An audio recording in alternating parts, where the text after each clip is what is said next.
Now, Paddy Fitzsimmons has written to us asking how we go about making a wormery. Well, let me show you. But before I do that, I'll just say a couple of things about worms. They are not only essential to the gardener, they're essential to life itself because they take vegetation, debris, kitchen scraps and turn them into compost. And this is how they go about it. Now, we're going to use tiger worms on this. They're a special type of worms. You can't just go into the garden and dig earthworms up. You need special worms called tiger worms, and you can get them online over the internet. Now, you can see here I've got my kitchen waste, newspapers, old eggshells, all nice and mucky. That goes in there. You put that into the first layer, and then it all goes down into the second layer. And here you can see my lovely tiger worms starting to digest all that lovely vegetation. Nice and mucky in there. And these are the little fellows doing it. It goes in one end, comes out the other end as soil. Now, one of these little fellas can eat twice his body weight in a day.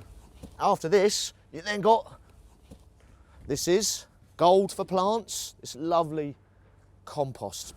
It's absolutely beautiful, full of nutrient. And finally, there's one more bonus, and that is liquid obviously moves through this and you get liquid feed in this form of this worm juice. And if you dilute that 10 times into water, it makes excellent liquid feed.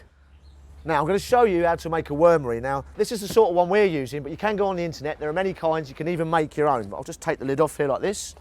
First thing I've got to do is line it with a bit of cardboard, stop things falling through. And then I add some coir, which is coconut fibre. I'll throw a bit of this in, and the worms will love that. I'll just get some of that in there. And then, just to make that a bit more homely for the worms, a little touch of compost. Mix that together.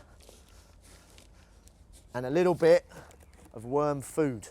That can go in there as well. Now it's had heroes of the day, and that's my worms. Now I can see I've got a nice big load of them here, all raring to go.